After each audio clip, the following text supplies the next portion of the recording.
Hello, everyone. Welcome back to Unraveling Politics. This is a show where I discuss the political news of the day and I provide my analysis in a way you can understand. This is a little bit different. I'm not providing any political news, but first I want to open up is do any of you remember this moment from the We're debate? tasked by President Biden with getting to the root causes of migration from Central America. We know that illegal border crossings reached a record high in the Biden administration. This past June, President Biden imposed tough new asylum restrictions. We know the numbers since then have dropped significantly. But my question to you tonight is why did the administration wait until 6 months before the election to act? And would you have done anything differently from President Biden on this? So I'm the only person on this stage who has prosecuted transnational criminal organizations for the trafficking of guns, drugs, and human beings. And let me say that the United States Congress, including some of the most conservative members of the United States Senate, came up with a border security bill which I supported.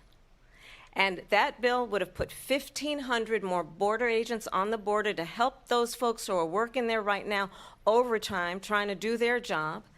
It would have allowed us to stem the flow of fentanyl coming into the United States. I know there are so many families watching tonight who have been personally affected by the surge of fentanyl in our country.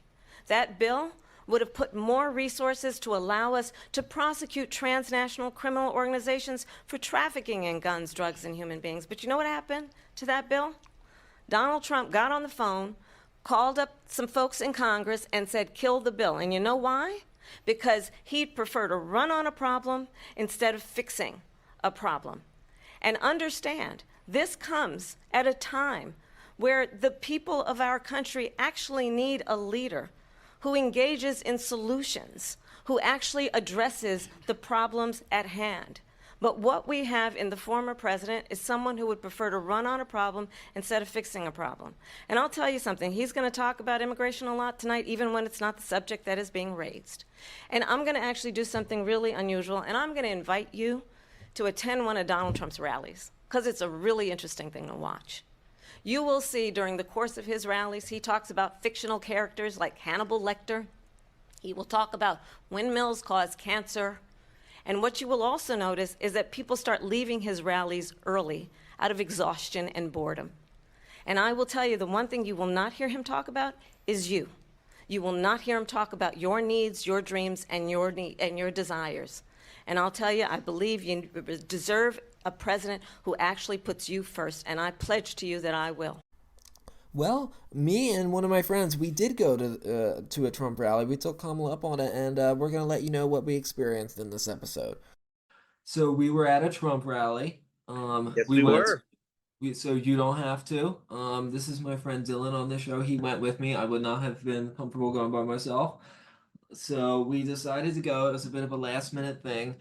And let's see, what did we experience? I guess we after we parked and all that, we saw a lot of flags, a lot of MAGA stuff, all that crazy stuff. Then we pulled up and we saw, I think the first thing we saw was the sheer amount of people.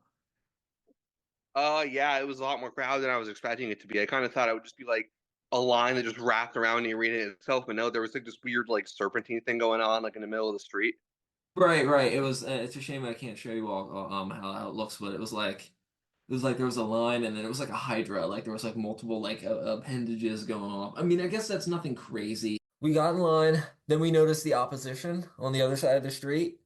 Yeah, there was a big Kamala protest, and like I don't think we're there like the gates up. There was also like cops on horseback trying to keep order between the two, like during the border. That's pretty usual, I would think, for a political rally. But what I will play is I'll play this for you all is what they were saying. I thought that was even more funny. I'll play that right now.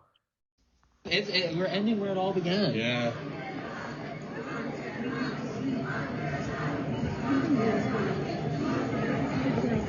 One of us said it's kind of like full circle. Yeah, compared to 2016, where like people were Lock him chanting up. lock him up," as opposed to MAGA chanting lock her up," in regards to Hillary Clinton. And then I think I suggested, oh, maybe we should lock her up. But nobody played it. Nobody really. Also, just to point out, just some interesting people watching we saw on the line. There was a lady in front of us who was just like eating a can of tuna fish, just right out of the can, like in line. Oh, I didn't even see that. Yeah, I saw it. And also there was a dude with like the big foam MAGA hat. Mm-hmm. It was I like a think my giant favorite. foam cowboy hat. It was huge. Like it was Yeah, it kind was of huge. It hilarious. must have been like it was like three the size of three different hats. And then I think my favorite, and it's not this. Unfortunately, this is not good for TV. If any kids are watching, make sure you Oh, like get rid of the them. It was a sign. lady with a sign. Must have been like 3 feet long, and it said "Camel toe ain't qualified to wipe my ass." I think that was my favorite. My favorite. Yeah, these people can get creative, that's for sure. Mm-hmm. Camel toe ain't qualified to wipe my ass. That was pretty funny. Um, so then we went through security. Security wasn't as quite as tight as I thought it was gonna be. I mean, it was good. It wasn't like, scary, but it was not quite the level of airport. Like we were allowed to bring in our water bottles and everything. I was worried about that. They did like search through every pocket of my wallet. They wanted to make sure I guess I wasn't, you know, in there, even though my Yeah. wallet is only like the size, like is like 6 inches long. I mean, I Uh, guess that's for the best considering that like two different people tried to shoot him now. I understand why in this specific case you'd really want to be thorough with your security protocols. right, that makes sense to me. I think I mean, it's a the little annoying, but it's totally understandable. Yeah, and it didn't take that long. It was not like a burden. We were in the line way, way, way longer. Um, Also, and like just before we start to the part where we're actually inside the stadium, there was a bunch of people with like carts selling MAGA merch. They were trying to like hustle and sell MAGA merch right outside the line. yeah, I think I told my friend Joe a couple weeks ago. I didn't say it on the show, but I told him. I said I think people are going to be taking as much money off the gravy train as possible while it's still running, and Oh, then once it runs out, they'll cut loose and run. oh yeah, I'm willing to bet most of those people selling the merch don't even care about politics. They just saw an opportunity and wanted to hustle. Oh yeah, absolutely. Yeah, I bet a lot of them don't even care. Or if anything, they're voting for Kamala. And then the signs as we were inside. Yeah, if anything, we got inside. We were in an arena as when we were at the rally in Reading. It was at the Santander Arena. It was the arena sat about eight. It was 7,200 people, over 8,000 if it was a concert, and we'll kind of explain how it looked. But we kind of walked around. It was I don't know. I don't watch sports, but I did go to a baseball stadium once, and it was sort of like that, except it was indoors. And they were handing out the 47 signs, and of course the text Trump to I think it was 808 or 8800022 or whatever. Something like that. Yeah. Yeah, and then we found our seat. We were seated near the top of the stadium. And we waited a while. There was a couple of different speakers, mostly state and local people. That's not super unusual. And then I'll tell you, as the story goes on, it gets worse and worse. It gets like crazier and crazier. Also, as we were walking in and kind of taking our seats, like the one congressman, I don't remember his name, but he like had a weird slip up where he was like, "That's why we must reelect Joe Biden," and the crowd booed him. And Yeah, then once he got his bearings, boo. he was like, "My mistake," and that's why we must reelect Donald Trump. And it was like, yes, like he had Yeah. like he screwed up in real time, which was kind of Yeah, hilarious it to was see in person. great. The big shock there was Vivek Ramaswamy. I did not expect that. And then this is kind of where the story takes a left turn here. I didn't hear everything he said, but I think the most memorable part was when he compared Donald Trump to George Washington. Yeah, when Vivek talked, it was kind of weird because, well, especially with Vivek, he challenged Trump during the primary. Like he wanted to take Trump's spot. But I guess Mhm. now he sees the writing on the wall and he's almost certainly angling for a cabinet position at this point. Like, that's the only reason because like he's licking Trump's boots more than any other Republican primary challenger at this point. Yeah, he really is. And I think when he was in the primary, he's like, I respect Trump, I respect Trump. So he was trying to He's angling. yeah, he was angling there, but it is kind of weird now. He's definitely angling for a cabinet position. He And didn't Trump even brought that up. He implied that like no, the way he said was people were asking, "Are you going to make him Secretary of State?" But Mhm. he said, "Well, I'll let you know if I win." Yeah, that was when Trump was speaking. They were like, "All right, Secretary of State, we're gonna make." He didn't say, "Oh, I will make him back Secretary of State," but it's Yeah. possible. I don't know which is scarier, RFK as Secretary of Health or Vivek as Secretary of State. Hmm. RFK is worse because he has a lot of really harmful conspiratorial beliefs about vaccines, about food chemicals, things that are really get into some really ugly territory in terms of like what they believe Mhm. about people who might just have a disability. It's insane. Well, at least he wasn't there. Then I think Yeah, Dave McCormick came up. our Senate Yeah, candidate.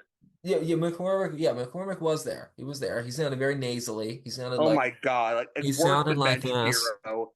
Yeah, worse than Ben Shapiro, more nasally than Ted Cruz. He sounded like a freaking garden gnome. He's like, hey, hi everybody, I'm Dave McCormick. You gotta vote for MAGA and you gotta vote for me to beat Bob Casey. That's how he sounded. Needless to say, we don't like Dave McCormick. So then I think now is I think this is the highlight of the podcast is the lady who is Crazy sitting lady. the lady who is sitting in front of us. We call her Crazy Lady. Unfortunately, we did not get her name, but she was interesting and she didn't talk to me. I kind of only overheard like certain parts. So but she talked to Dylan quite a lot, and it seemed like the more he talked to her, the worse it got. Yeah, okay. So one of the songs they played as you were kind of waiting for people to come out was Enter Sandman by Metallica, which is a good classic song. Like I like it a lot. And the lady behind us, first of all, she smelled like cigarettes. Like she reeked of cigarette smoke. Which again, if you smoke, that's your business. It is what it is. But when you're in a crowded stadium like that and there's like all those people around you, the smell does get very obnoxious. Mm-hmm. So she turns around and goes, "Oh, I like this song. I grew up with this song in the '80s." And I was like, "Oh, cool." Obviously I didn't, but my dad's Gen Xer. I grew up listening to this kind of music in the car all the time. And that's when it took a turn because she said, and I quote, "Oh, yeah, my dad died." And I was like, "Oh, I'm sorry to hear that." Yeah, he died of the Pfizer shot and his dialysis stopped working. And I'm sitting there thinking, "Are you sure it just wasn't the dialysis?" And then I'm like, "Oh, okay." And then she says, "Oh, it's okay. He's an angel in heaven working to secure Trump's victory." And luckily, somebody sitting next to me chimed in because I don't even know what the hell I was going to say after that. Like, that's like, where do you go from there conversation wise? And that was just one person. Yeah. And And she cheered the loudest when he came on. She was like standing the whole time. Like, she yeah, I was, was trying to take a video, and she was in front of me, like waving her obnoxious sign all over the phone, and she was yeah. like taking videos of her. She was taking videos of herself, like with the picture, and I think I was in the background, like raising one eyebrow up and the other pushing the other one down. I was like, "What?" Yeah. And like, she also, like, yeah. And at one point when Trump came on, and this is skipping ahead a little bit, but yeah, when Trump came on, he was talking about all the different kinds of people who were allegedly coming across the border. And at one point, she just yells, "The homosexuals!" And I'm like, "What?" And when it comes to Trump's actual speech, first of all, by the way, this lady left after like 10 minutes. She was not there. I don't know. I don't think she left out of exhaustion and bordom. But Yeah, no, I think like because I saw the lady, she was kind of whisper something in her ear. I think someone came up last minute. yeah, maybe. Well, I have a feeling Someone she's called tells to me it's not her multiple of first these rally and it won't be rallies. your last. Yeah, this isn't her first day. It won't be her last. My guess is yeah, what's crazy is that I think what's maybe because she smoked, she looked like she was in her 40s, but at the same time, I only thought she was in her 30s. Like, have you ever met somebody who looks like they're in their 30s and 40s at the same time? She was Yeah, one of those people. yeah. Like usually those kind of substances kind of age you like more than you would normally age on your own. Like, Like maybe it's like, I, because. hmm like again, like I'm not like judging people who use those substances. Like I have family members who do whatever, but it's like, yeah, like it's only a problem when you're in a group of people that big and you're surrounded by people on all sides when everybody has this kind of force to smell it. hmm Absolutely. Yeah, I noticed that in line too. The line was pretty. Bleh. The other thing I'll throw in here because if I don't say it now, I'm gonna forget is and you're probably all wondering like, all right, you had a crazy person, whatever. Like this is all pretty usual. I think that as my friend Joe said, the demographics are very important. And Dylan and I were talking about this off air a couple days ago, and the the people who are at the rallies. I think a lot of people think, oh, it's just old people and Karens. Yeah, that is true. There were old people and there were Karens, but there's also a lot of young men my age, me and Dylan's age, and I think that's really interesting because we didn't see a lot of young women. And let me throw in there, of course, I didn't take a census of everyone who's there. I didn't be like, oh, well, I didn't get like, all their information. But my guess is a lot of them are not college educated. Maybe, and maybe some of the young people are, but I'm gonna guess that most of the people that were there did not have a college degree. So I'll just throw that out there. Any thoughts, Dylan? Also, it is interesting when you talk about like how Trump's coalition has changed over the years. We did see a fair number of Black, Hispanic, and Asian supporters at the rally as well. So it kind of shows that. So yeah, I figured I'd bring that up too because it kind of shows, and you and your friend Joe talked about this with the polling a couple weeks ago, is that like he actually is building his coalition a little bit among like minority groups that have more historically been Democrat. So and he was also saying the dividing lines are more along education and gender barriers because like race is becoming less of a political identifier in many ways. And the reason why I think it's a good thing is because as people integrate more into the society as a whole and they feel less oppressed, they become less politically monolithic. And I think that's a net positive just because it shows we are becoming more of a meritocracy where people feel like they can support either party. Yeah, they don't owe their party like, oh, I gotta vote for them because they did this thing like a million years ago.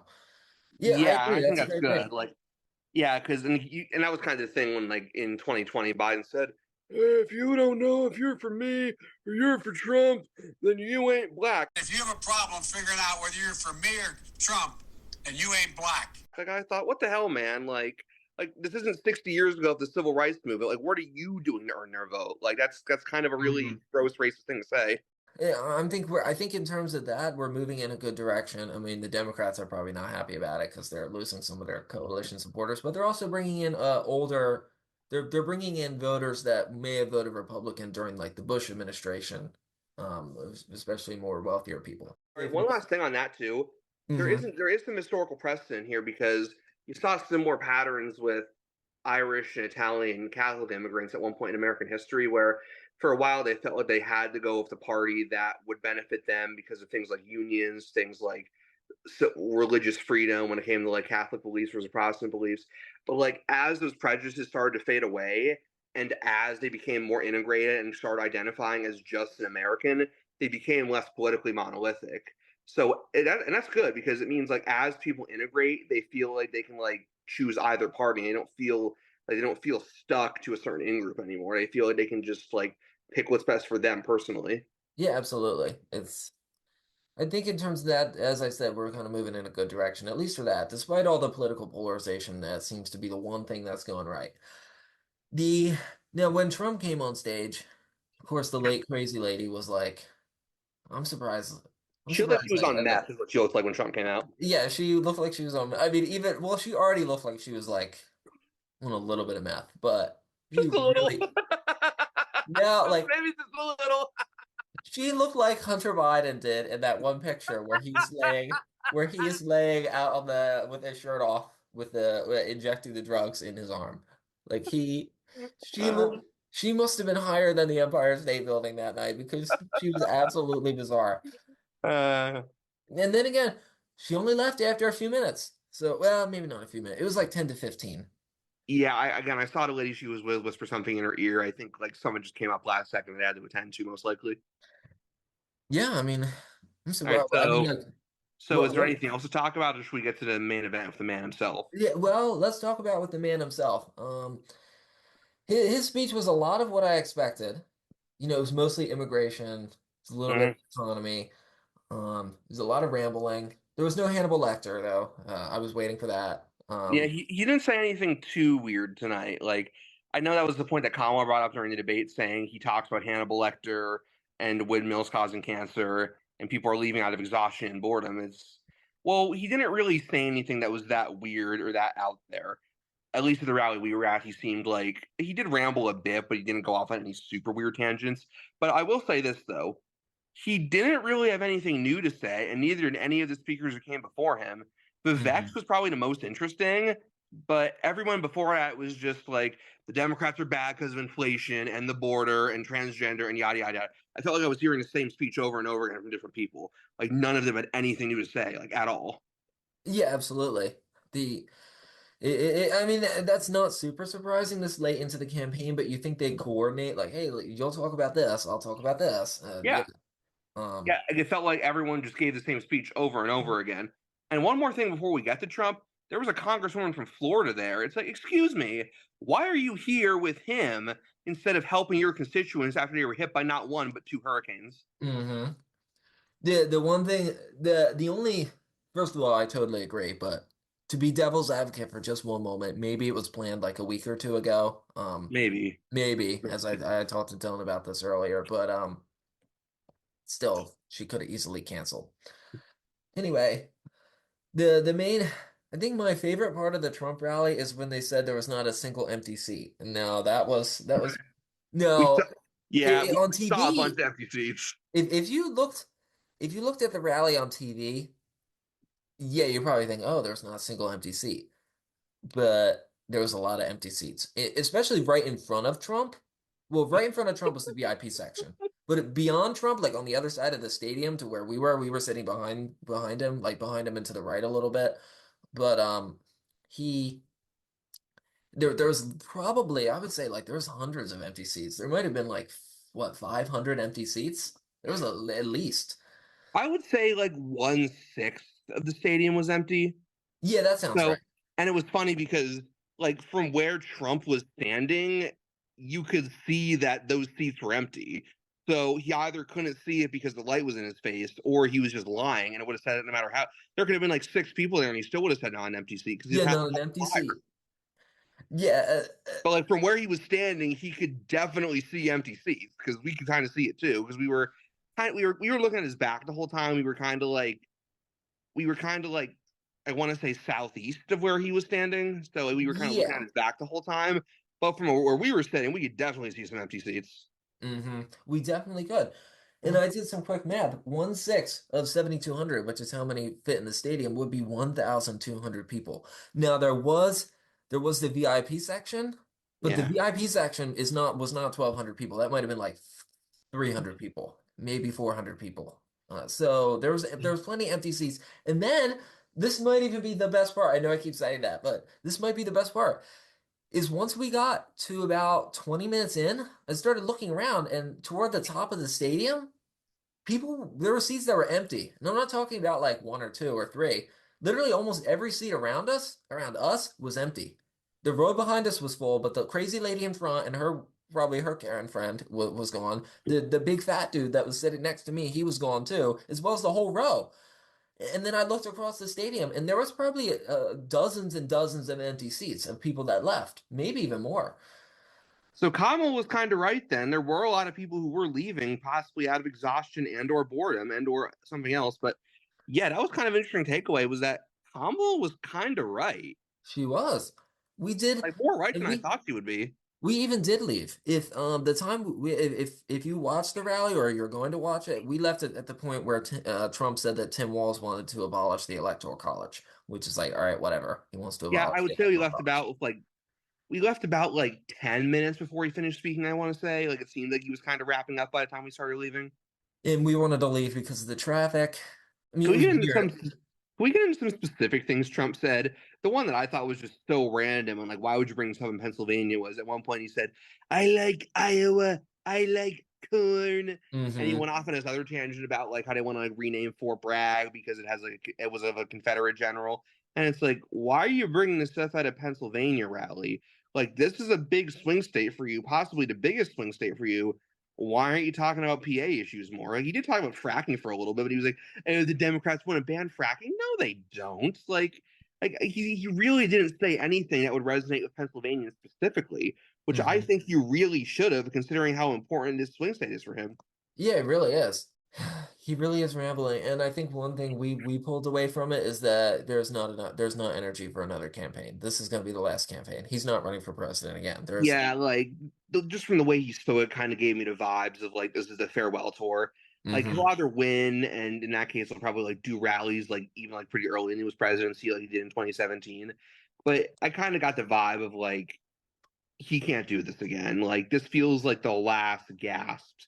And if he wins, it'll probably be by the skin of his teeth. Like there's not going to be a Trump landslide no matter how you count it. Like if he wins, like he'll win. It'll be pretty close. Like hmm even if the electoral college is decisive, it's probably going to be like there's not going to be a huge Trump mandate. There's probably not going to be a huge Kamala mandate either. It probably is just going to come down to like a couple 100,000 votes in the swing states either way. But like again, I think he's just lost a lot of steam and a lot of momentum and a lot of favor with the general public since he first started this. My favorite, well, I keep saying this, I know, but one thing that really I think you, Dylan, said this to me a couple days ago is that when we were there, we really got the feeling that this was just an ego thing. This wasn't like, Oh, absolutely. yeah, Because this is something I've heard from like Trump apologists is they'll say like, oh well, his net worth went down when he became president, as opposed to most people where their net worth goes up like during and after the presidency. That's true, but what people need to keep in mind is money is not the only currency that exists. I think like the reason why someone like Trump wanted to do this, I think a lot of it has to do with like he wanted the big ego trip. Like he loves it when there's like thousands of people like cheering him on and like hanging on his every word. Like I think with him, like it just feels like a big ego trip where like he loves the crowds, he loves the adoration. He could say like the dumbest things and still get a cheer most of the time. Like I really think a lot of this has to do with his ego and his legacy. yeah, it's not the only I mean, it's the real current. It's like the real currency, but it's not the only currency in terms of Yeah. like, he probably thinks, oh, I have all of this money already. I don't need more money, so I might as We well literally said that just. at one point. Like he literally said it in a rally. He's like, I don't need to be doing this. I'm doing this for you. I could be on a beautiful beach letting the sun hit my beautiful body. And that kind He of made did me say think. that. And that kind of he literally said that kind of made me think. Yeah, I don't think it's about the money for you. I just think this is a big ego trip for you. And that's why Hmm. he did rallies like early into his presidency before a campaign even really began for 2020. Like I really think he's just a big narcissist who loves these rallies because these rallies are basically a big cult that those gathers to worship him. Oh yeah, absolutely. I mean, no matter what you think of his politics, you have to admit he really is a different, unique person. Yeah, And and I think like a lot of politicians are narcissistic to some degree, but he yeah, really seems to take the cake. Like he just loves these rallies because like he just loves the ego trip. I really think he does. yeah, absolutely. And that's why he does them when there's not even a campaign going on. He just does them to do them. Yeah, he's going to keep doing the rallies. There's going to be rallies in 2028, and he's not even going to be the one running. Yeah, Well, probably not, but it's probably a podcast topic for another day. Like he yeah, probably like by 2028, most of the donors and even probably like a big chunk of his base is probably going to be like, You've lost twice. I think it's time to move on, just as a party." Like I really don't think if he loses a second time, they're going to. Like, and even then, even if he tries to pull the hood, they rigged it. It was fake and fraudulent and stolen. I don't think as many people are going to fall for it this time. I think a lot of people might be like, okay, there wasn't as much mail-in voting, there wasn't as much of a mirage effect as there was in 2020. Like the things that gave it plausibility before the 60 court cases in 2020 probably aren't going to be there this time.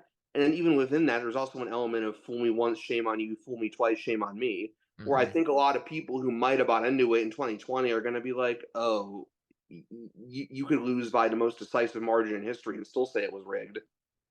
yeah, exactly. And another thing, speaking of the rigged election stuff, was one of the signs and one of the talking points that kept coming back to was too big to rig, when it Mm, make it too big to rig. So that's interesting because it shows that from an electoral strategy, you're trying to split the difference. They're trying to tell their base, yes, it was stolen. We're not reneging on those conspiracy theories we've been instilling for the past 3 years, but they're trying to say yes, but if you vote enough, if we win by enough, they won't be able to rig it. Because that's interesting. Because if they really believe in these conspiracy theories, then it wouldn't make sense to bother voting at all. Because if the Democrats are so powerful and so organized, they can just rig it from Biden no matter what. Then yeah, why would they vote? So now they're trying to split the difference, which is kind of interesting because it's yeah, like it they're speaks trying to to a play weird, both ways. and it kind of speaks to a weird contradiction at the heart of the Republican Party, where it's like, if we don't win, it's rigged, but vote anyway. Yeah, yeah, And too big to rig really just felt like them trying to split the difference. They want to like, because that would really backfire if they like disincentivize voters with their own conspiracy theories. So now they're trying to split the difference there. yeah. Maybe I should have told Crazy Lady, look, there's no point in voting. They're just going to rig it. Yeah, when they were asking, I told you this, but when they were asked, because they also had people like, "Are you registered to vote? Are you registered to vote?" That was in line. It was like, "Are you registered?" They had multiple people, and that's not a surprise. But if they'd asked me one more time, I was gonna say, "Yeah, I'd like to register to vote. How do I? I want to make sure I vote for Kamala." And then I know the people in the live would have like looked at me, and then I would have said, "Oh no, no, no, no! I'm just kidding. I'm just kidding. I'm already registered. I'm gonna make sure Trump wins a third time." Yeah, and that's pretty funny. Is that, and again, like, and you spoke about this too. we didn't feel super comfortable when we were there. We felt like we Yeah. say one wrong thing or make like one joke a little too loud to each other, and then the whole crowd was going to be like, "Well, you don't support him? What are you, Democrats? What are you, Antifa?" Like, if like honestly, and I know that every Trump supporter falls into this bucket, but it really kind of felt like we were infiltrating a cult meeting the other day. It did. And again, I'd also be interested in going to a Kamala rally. I don't know if there's any near us, but I kind of would like to go just to compare, like see if people are leaving her rallies early too. But I just have this sense of like the vibes at one of her rallies would be different, where it wouldn't feel as culty. Yeah, I agree. And if we do go to a rally, I will definitely, Dylan, if you're interested, I'll definitely come back and do another one, even if it doesn't fit into the regular schedule. I can put it in later in the week. Mhm. If we get that opportunity, I'll absolutely take it. I will throw out there if there is a big any Trump fans around here, the rally was free. We did have to pay for parking, but that was to the city, not to the campaign. It was $25, but that depends on the city. It depends on the parking. I would recommend, like Kamala, I'd recommend everybody go to one of each. It doesn't have to be a Trump per se, but it could be like a JD Vance or like one on each side, because I think you could get a lot of you could pull a lot from it as we did. Then eventually we turned to each other and said, "Let's get out of here," and that's what we did. The exiting was very easy. We went to the bathroom. The only reason I say that is because Dylan, you were at the urinal, and then Trump was still playing through the speaker in the bathroom. You felt like you were in hell. Yeah, I did kind of feel like I was in hell because it was kind of a gross cinder block bathroom, and the Trumps were just still blaring in my ear. I'm like, I'm an atheist. This must be what hell feels like. The hell I don't believe exists. This is what it must be like. Yeah, this is what hell must feel like. Also, Then and also, I will say this: even if someone who is probably not going to vote for Trump, it was an interesting experience to see some of these people for myself. Like, obviously, there wasn't like a big meet and greet, but just like to be in the same room as Trump and Ramaswamy, and like it was just a cool experience. And now I get to say, like, look, I listened to him. I went to hear him in his own words, and he just didn't win me over. yeah, And yeah, I will, that's great. and I will say this: if you just are more of a Republican, that's fine. People can disagree, but I would caution people if you support Trump, make it about policy because there is a weird cult of personality aspect to him that I think is a little toxic to American politics. Mm-hmm. Because, and this goes back to like things that George Washington said, like, no, I'm not a king, I'm not an emperor. Don't treat me like one. That's not how we do things in this country. But with a lot of the Trump people, it really feels like they'd make him emperor if they could. Yeah, absolutely. They Like, make songs. yeah, like Chosen, look up Chosen One that's and Natasha ridiculous. Owens. Yeah, and I just think like again, like if you're voting for him, that's fine. If you just like prioritize a few of his policies, that's fine. But don't elevate this man to more than he really is. Like he really does feel like a big narcissist with ulterior motives of his ego. Like don't make him more than he is. Yeah, really don't. Yeah, I absolutely agree. We walked out. It was pretty easy. They gave us some weird books about like it was some book about like Catholics in Oh America. yeah, it was actually the Great Controversy. I was looking into it online after I got back. Apparently, it was a Seventh Day Adventist book called The Great Controversy. Apparently about like, and from what I heard, it was kind of plagiarized even when it was written in the 1800s. There's this YouTuber who made a video on it, and yeah, that's a whole other tangent. So beware of the literature they pass out. Then we left. We went to the car and then we were out of there. So that's really the Trump rally. We only have a few minutes left, but I kind of said everything I have to say. I think it was a great experience. Hope to Oh get to yeah, go to a Kamala one. Maybe I'll have to get to experience a Trump rally again in 4 years. We'll have to see. no, probably not. Probably not, but you never know. The 2028 Trump rally will be in a prison visitation area. Yeah, or maybe outside the prison with a loudspeaker. Like he'd be inside the cell. Hmm, maybe, maybe. Yeah, maybe. Or it could be on Zoom. Oh, They could have the whole crowd gathered out and then he'll be on the screen. It'd be great. what was the other thing he said though before we go about like the reason why crime is falling in Venezuela is because Mm. they're sending other criminals here. So if Kamala wins, let's meet this crowd next same time next year in Venezuela where it'll be safer. In So Caracas. So I guess Trump's gonna have a rally in Caracas in October 2025. yeah, and he said, "Hey, this crowd. So if Kamala wins, we're invited to the Venezuela rally." Apparently. But yeah, we'll have to see. I'm sure Maduro would love to have a Trump in his country. Oh I'm yeah. sure the Secret Service would love to take him there. Yeah. Alrighty. Well, that is everything that we have to say. Think I'm gonna end the show here. Thank you for listening, and see you later. Bye bye.